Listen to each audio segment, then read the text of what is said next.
আসসালামু আলাইকুম। হ্যালো আমার ফ্রেন্ড ফলোয়ার বন্ধুরা, কেমন আছো সবাই? আমি আলহামদুলিল্লাহ ভালো আছি। আজকে সুন্দর একটা রেসিপি শেয়ার করব, দারুণ মজার। এটা কুমিল্লা নোয়াখালী এলাকার খাবার, যেটা আমি শিখছি। তা আমি যখন ঢাকায় থাকতাম তখন নোয়াখালীর একটা ভাবি ছিল আমার পাশের ফ্ল্যাটেই, তো ওই ভাবি থেকে খাওয়া হয়েছিল। তো সেখান থেকে এটা প্রথমবার খেয়ে এটার জাস্টে আমি প্রেমে পড়ে গেছি। সেই জন্য আমাদের কিন্তু যে শিলপাটায় যে মরিচ আর রসুন পেঁয়াজ বেটে নিতে হবে, এটা কিন্তু গুঁড়া মরিচে হবে না। কেউ চাইলে ব্লেন্ডারও ব্লেন্ড করতে পারো, সেই ক্ষেত্রে মশলাটা কতটুকু মিহি হবে সেটা আমি জানি না। এটা যতটা মিহি হবে ততই মজা হবে।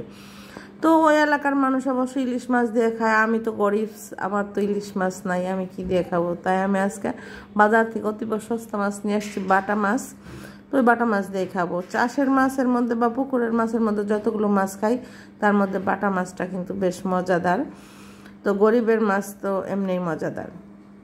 তো যাই হোক, আমার কিন্তু বাটাবাটি শেষ। আমি মরিচ বাটা নিছি, মরিচের সাথে রসুন পেঁয়াজ, রসুন পেঁয়াজ সমান সমান। এই রান্নাটা রসুনের মজাটাই আসলে মেনলি রসুনের যে টেস্ট সেইটাই আসে। একটু বেশি করেই তেলটা দিয়ে নেব। রেগুলার যে তরকারি দিয়ে রান্না করি ওটার চেয়ে, যেহেতু এটা মাখো মাখো রান্না করব, সাথে কিছু পেঁয়াজ দিয়ে দিলাম। পেঁয়াজ দিয়ে যে আমার এই বাটা মশলাটা অ্যাড করে দেবো। আমি কিন্তু এক তরকারির বুঝেই বাড়ছি, বাড়তি রাখি নাই। তো আমার তরকারি যতটুকু রান্না করবো ততটুকু পরিমাণে নিয়েছি। লবণ মিশিয়ে দিলাম। এখন আমি একটু হলুদ গুঁড়া আর দিব জিরা। ধনিয়া দিব না, ধনিয়া দিলে কিন্তু কালারটা কালচে হয়ে যাবে, লাল রঙটা নষ্ট হয়ে যাবে। আসলে যতটা লাল দেখা যায় তা সেটা খাওয়ার সময় কিন্তু ততটা ঝাল না।